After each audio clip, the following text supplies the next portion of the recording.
Yo, what's up? Magandang umaga ulit sa inyo mga casting at welcome back sa ating channel. May gusto lang ako i-flex isang vlogger na taga atin dyan, na taga Batangas din. So ito, isa to sa paborito ko rin na pinapanood lagi kasi makwela at kawawan, ka-re-reach na lang na 1M kahapon. So ano siya, nagmula siya ng Nasugbu, Batangas at isa siya sa mahusay na vlogger dyan sa atin at kasama siya sa list ng mga mahuhusay na vlogger dyan sa Pilipinas. So isa din ito sa nagbibigay sa akin inspirasyon para mag-vlog at matagal ko na rin siyang pinapanood. Buhat pa siya nung naging driver hanggang sa ngayon. Hanggang sa naging na lang siya, nag-focus na lang siya sa pagiging vlogger kasi nga alam niya na meron siya pagtunguhan sa pag-vlog. So nag-focus na lang siya sa pag-vlog. Napaka-consider ng tao to. Dati siyang nag-drive sa Manila, meron siyang pinapasukang amo na ang trabaho niya araw-araw ipag-drive lang yung amo niya. So nakaka-inspired lang ganitong mga, alam mo yun, yung mga nag-umpisa sa ganun, sa pagiging driver hanggang sa sumikat na pagiging vlogger. Yun. So gusto ko lang i-flex to, ang pangalan niya sa YouTube channel ay si Japanese Sniper. Congrats Japanese Sniper. So weird. Yeah, Japanese Sniper, so weird. Congratulations sa iyo. Kasi naabot mo kahapon yung 1M at gusto ko lang i-flex ngayon kasi nga inspiration kita. Sana makita mo tong video na to at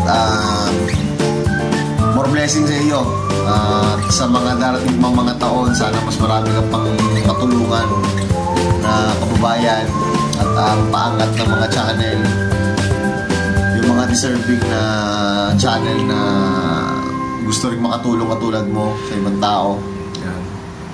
At God bless lagi sa iyo. Pagpatuloy mo ang iyong mga hangarin sa buhay at alam kong maganda ang iyong nais sa iyong kapwa at alam kong galing sa puso mo lahat ng ginagawa mo para sa tao. So sana ipagpatuloy mo lagi yan at hindi ka magbago. So yun, gusto ko lang i-flex ikaw kasi nga natuwa ako kahapon. Nakita ko kahapon yung video mo, umabot na ng 1M. Sabi ko ibig sabihin talaga magaling. At saka marami natutuwa sa iyo mga vlog kasi alam ko makuel na to. Tapos lagi ko na akong panood niya, puro to kalukuhan, kakulitan, kakuela, yan. Tapos tumutulong din sa tao yan, sa mga kababayan niya sa Nasugbu. Hindi lang dyan, halos kung saan mong parte ng mundo basta kaya niyang maabot na natutulungan niya. Yan. So God bless you more and more blessing at pagpatuloy mo lang. Sana mas marami ka pang tao matulungan at deserve mo yan na maabot yung 1M. Sana kasi ikaw ang inspirasyon ko talaga. Sana ma-reach ko din yung mga ganyang bagay in the future. So good luck at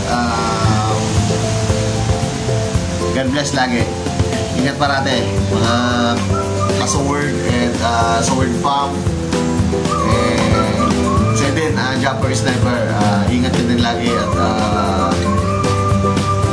piliin mo lang ang pagiging mabait at mabuting tao sa kapwa. Saludo ako sa'yo. Maraming salamat. Bye-bye.